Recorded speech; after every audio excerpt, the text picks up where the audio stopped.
I just finished these wood floors, and it only cost me less than $400.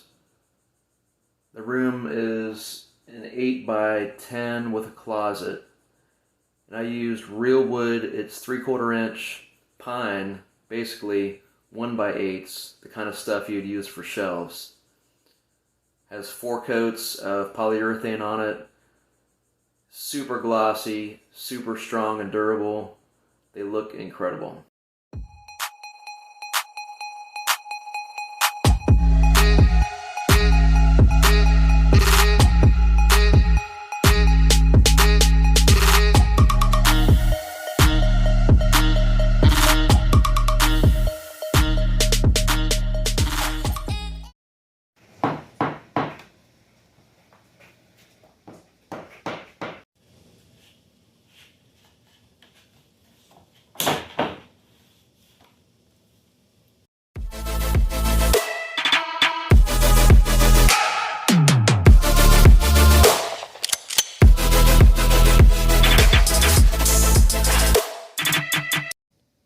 My house was built in the 1930s, and it has the original wood floors. It's not hardwood, it's a softwood, it's pine, but it's been extremely durable.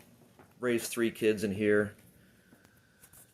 I refinished the floors about 15 years ago. It still has a good shine to it. I mean, it's almost 80 years old, and I mean, these floors will probably last centuries. The floor I'm talking about doing is in here. This addition was put on about probably 50 years ago. And the story is that the original floors in here had water damage, and previous owner had to remove them and put down plywood and put carpet over top. And carpet was great for having 3 kids sharing the same room for years. But now it's my boy's room. He's a teenager, and we ripped up the carpet a couple days ago, and my plan was to go ahead and just treat the plywood, stain, polyurethane. I've done plywood floors in another house. It turned out great. But I forgot about glue. I don't want to deal with the big sander and getting dust everywhere. So I figured this is my chance to do the planking I've thought about for a long time. And I think that sanding won't be a problem because it's already mostly smooth, and where the sanding is needed, I'll just use a palm sander. And after a couple real thick layers of polyurethane, it really smooths things out anyways. So something I'm going to have to do, and I realized that this morning, is this transition is a trip hazard. It's about a 2-inch drop as it is, and I think what I'm going to do is go ahead and just put down another layer of plywood and then put my 1 by 8s on top so that it's so there's no drop at all. So I'm going to have to rip up these 2 boards I put down last night, no big deal, and put plywood in here, and then put the 1 by 8s over top. Luckily, this room is a perfect 10 feet length, and I'm just buying 10-foot long 1 by 8s. Pretty simple. I put down my first layer of wood to build up the floor. Use a piece of 3/4 inch plywood. Actually, it's called 23/32. It's 19 millimeters thick, and it gave me a real good excuse to use a lot of other spare wood I had in the garage. It's all the same thickness. Saved me about 35 bucks. And it's all 19 millimeters. Over top of this is going to be a thinner sheets of plywood, and then over top of that will be the 1 by 8s. I fastened this floor down with my crown stapler. Works really well. And I'll do the next layer also with a crown stapler. And then my 1 by 8s, I'll probably use brad nails. We'll see how it goes. A few more things. This room would have required 3 sheets of plywood, and by cutting into strips I was able to use 2 sheets. So I saved some money there, and that top layer I was looking for 9 millimeters thick, and the 11/32 I found were 10 millimeters, but then I found the 11/32 beadboard style, and for some reason, even at the thickest point, it's 9 millimeters, so that's perfect. That's what I used. I really like the fact that it had these lines on it, made it easy to follow that line to cut those strips. And again, I'm adhering it with crown stapler, and I'm going to use screws, and my friend told me to go ahead and use adhesive as well. He said it'll cut down on squeaks, and I was like, well, hey, it's an 80-year-old house. I kind of like squeaks, but I'm going to do it just to satisfy him. I already had some left over from another project, so no big deal. And on top of this, we'll go the 1x8s.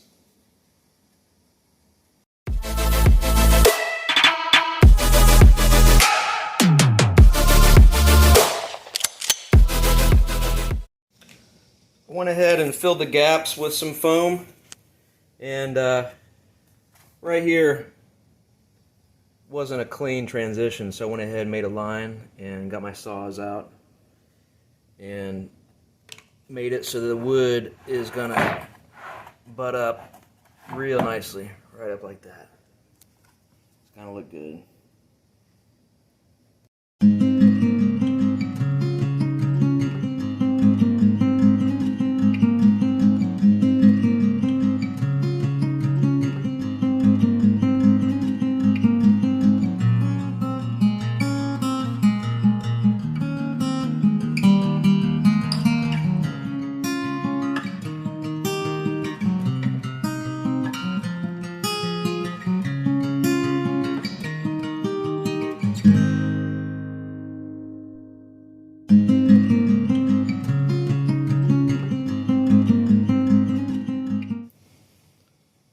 I thought this was a neat idea. I asked my girls to write a couple notes, draw a picture, or put their name on a sheet of paper or something, and we're going to hide it underneath the floor here, and it's going to be kind of like a time capsule.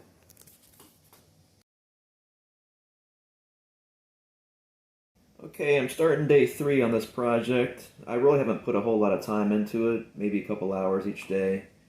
Had to go back to Home Depot because I'll have to put 12-foot planks right here in this area in front of the doorway so it can extend into that transition area. And I've been using brad nails 2-inch on the planks, and I think I'm using about 36 brads for each one. And it's real nice, real solid, quiet. It's looking fantastic so far. And I'm being choosy on which side of the which side of the board to use. I really like seeing cool stuff like knots and really cool designs like that. Something like that's really going to pop in color when it gets stained and you put polyurethane on there. It's probably going to show some gold and yellow color in there. So really looking forward to that. So it's coming along pretty nice now. I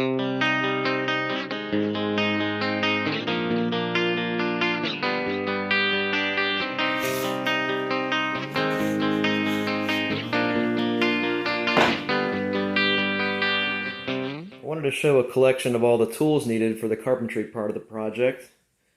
Starting here with the safety gear, I have eye and ear protection, high quality mask, foam pad for the knees and knee pads, crown stapler, drill and driver, screws of various lengths, tape measure, a couple carpentry pencils, a blade, channel locks, painter's tool, chisel, countersink, a couple types of hammers, a couple pry bars, measuring stick, a square, oscillating plunge saw, cut-off tool, skill saw, a shop vac. I have my pneumatic brad nailer in brads. The planks are down, it looks great, it feels great, it smells great, love it. Just put some, had one of my helpers here, put some plastic wood filler in the cracks. Wait a couple hours and then I'll sand it. But I went ahead and made a display here of all the materials needed for the finishing. I put them down chronologically, starting with caulking the edges, the perimeter where the foam couldn't reach. The plastic wood filler, I prefer this over the grainy stuff. It goes down a lot smoother. Hand sander and shop vac. As far as applying the stain, you want to put on gloves first. Have a few extra pairs readily available. This brand of stain and polyurethane, I had to go to the other big box store. Home Depot doesn't carry it anymore. To apply it, I use this wooden block along with a big long wooden painting stick with a lambskin pad, and then to rub it off, I don't wait, a long time. I don't follow the directions on the can. I do like a rub on, rub off. Otherwise, it gets sticky and it gets really hard to rub off. I do it sort of like Mr. Miyagi taught us all back in the 1980s. Rub on, rub off. In fact, showing you this display here reminds me of one of the scenes in Karate Kid when Danielson had to go paint Mr. Miyagi's house that one morning. Polyurethane, I prefer the high gloss, and I apply that with this deck and fences applicator pad with the plastic gadget attached to the stick. And for the smaller areas and more delicate areas you want to control, like in the doorway transition, I plan to use a little hand pad. And then between coats, I use a 220 grit sandpaper to knock off the high spots and make sure it's smooth. I do what they call the squeegee technique. You sort of push a wave of polyurethane, and that way it fills the gaps. It goes on thick. You can get away with doing 2 coats that way versus 4 or 5 thinner coats, and it just turns out really nice. Of course, I have the knee pads to wear and a high quality respirator, and I wear 2 pair of socks. I layer them. Instead of wearing shoes, I'll just wear socks, so that way I don't track in any footprints or anything.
The floor is complete and it looks like $1,000,000. It only cost $1,000. Psych! Yo berries. It was less than $400. Amazing.